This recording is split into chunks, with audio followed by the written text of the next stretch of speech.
सामान फेंक रहे हो आप? और मेरी परमिशन के बिना आप मेरे घर में कैसे घुसे? तुम्हारा घर? तुम शायद भूल रहे हो, मैं तुम्हारा मकान मालिक हूँ। ये मेरा घर है। मैं जब चाहे अंदर आ सकता हूँ और जब चाहे तुम्हें बाहर निकाल सकता हूँ। और हाँ, अब मुझे किराएदार की जरूरत नहीं है, इसलिए अपना सामान उठाओ और दफा हो जाओ। तो हमारा रेंट एग्रीमेंट भी खत्म नहीं हुआ और मैं आपको टाइम से किराया भी तो दे रहा हूँ, फिर आप ऐसे कैसे मेरा सामान बाहर फेंक सकते हैं? ये सब कानूनी ज्ञान कहीं और बताओ जाके। अपना सामान उठाओ और निकलो यहाँ से।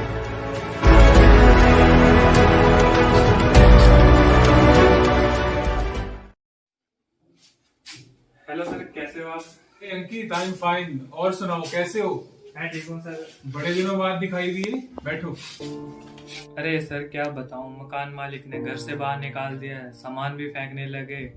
अब एक हफ्ते से रूम ढूंढ रहा हूँ, कोई रूम मिल नहीं रहा है। अगर आपकी नजर में कोई रूम है तो बताओ। बाहर निकाल दिया? पर आपका रेंट एग्रीमेंट तो 1 साल का था, और जहां तक मुझे याद है अभी आपको 7 महीने वहां रहते हुए हैं। अरे किस दुनिया में जी रहे हो यार? इधर आओ, एक वीडियो दिखाता हूँ तुम्हें।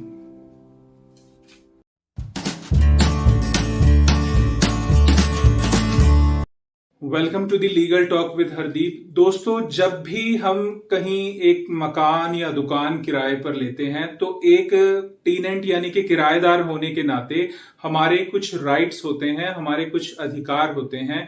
आज की इस वीडियो में हम बात करने वाले हैं कि एक किराएदार के क्या अधिकार हैं। फर्स्ट ऑफ ऑल, जब भी हम कोई दुकान मकान किराए पे लें तो पहले उसका एक रेंट एग्रीमेंट बनवाएं, और रेंट एग्रीमेंट में ये सारी कंडीशंस लिखी जाती हैं कि कितने समय के लिए हम एज अ किराएदार कहीं पे रहेंगे और किराया कितना होगा, और बाकी की सभी शर्तें भी जो हैं रेंट एग्रीमेंट में लिखी जाती हैं। रेंट एग्रीमेंट 2 तरह के होते हैं। अगर 1 साल से कम टाइम पीरियड के लिए हम कोई मकान किराए पर ले रहे हैं तो वो जो है स्टैम्प पेपर पर रेंट एग्रीमेंट लिखा जाता है और उसको नोटरी द्वारा अटेस्टेड करवाया जाता है। अगर 1 साल या उससे ज्यादा समय के लिए हम कोई दुकान या मकान किराए पर लेते हैं तो ऐसे रेंट एग्रीमेंट को जो है रजिस्ट्रार यानी कि तहसीलदार द्वारा अटेस्टेड करवाया जाता है। नंबर 2, जब भी आप कहीं किराएदार के तौर पर रह रहे हो तो आपका ये अधिकार है कि आप एक पीसफुल तरीके से, शांतिपूर्वक ढंग से, एक्सक्लूसिवली आपका राइट है कि आप उस प्रॉपर्टी को एंजॉय कर सको। अगर आपको लगता है कि मकान मालिक की तरफ से किसी भी तरह की डिस्टरबेंस है तो ये भी आपके अधिकारों के खिलाफ है, आप इसकी कंप्लेंट कर सकते हो। नंबर 3, दोस्तों, जब भी आप कोई रेंट पे करें, अपना किराया जब भी आप पे करें तो कोशिश करें कि उसकी रसीद जो है वो हमेशा लैंडलॉर्ड से लें, या फिर हमेशा ऑनलाइन मोड से जो है किराया पे करें, ताकि आपके पास इस चीज का एविडेंस, इस चीज का प्रूफ हो कि आपने किराया दिया है। नंबर 4, जब भी कोई लैंडलॉर्ड आपको इस चीज की धमकी देता है कि किराया अगर नहीं बढ़ाया या फिर तुमने ज्यादा किराया नहीं दिया तो मैं मकान या दुकान खाली करवा लूंगा, तो ये भी आपके अधिकारों के खिलाफ है, क्योंकि एज पर रेंट एग्रीमेंट जो लिखा गया है उतना ही किराया आपने देना है, और जो टाइम पीरियड तय हुआ है उसके बाद ही किराया बढ़ाया या फिर घटाया जा सकता है। नंबर 4, अगर आपके लैंडलॉर्ड के पास आपके मकान की कोई चाबी है तो आपकी गैर हाजिरी में आपका लैंडलॉर्ड जो है, मकान मालिक है, आपके रूम पे या घर में नहीं घुस सकता, और ना ही जबरदस्ती आपकी मौजूदगी में घर के अंदर घुस सकता है।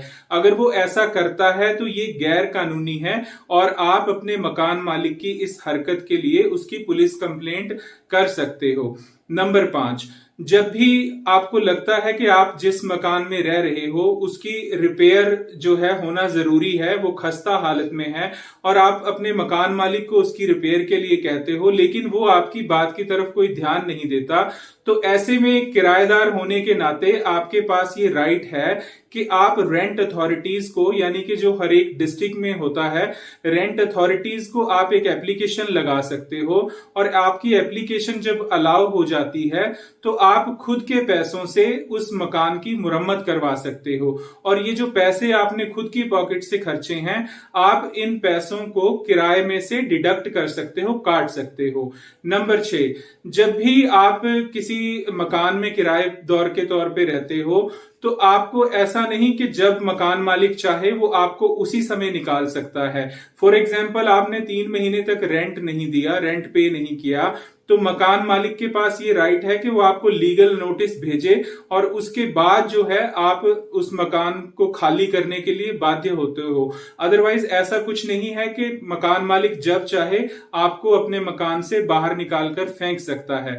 अगर ऐसा कुछ भी मकान मालिक आपके साथ करता है तो ये गैर कानूनी है, आप इसकी पुलिस कंप्लेंट भी कर सकते हो। दोस्तों, जैसे एक किराएदार के कुछ अधिकार होते हैं, वैसे ही जो लैंडलॉर्ड है यानी कि मकान मालिक है उसके भी कुछ राइट्स होते हैं। अगली वीडियो में हम बात करेंगे कि एक लैंडलॉर्ड के क्या राइट्स हैं। ऐसी ही कानूनी जानकारी के लिए वीडियो को लाइक करें और अगर अभी तक चैनल को सब्सक्राइब नहीं किया तो प्लीज चैनल को भी सब्सक्राइब करें। Thank you. अरे सर, मुझे तो पता ही नहीं था एक किराएदार के पास इतने सारे राइट्स हैं। आप आज ही से लीगल नोटिस भेजो और मेरा मकान मुझे वापस दिलवाओ।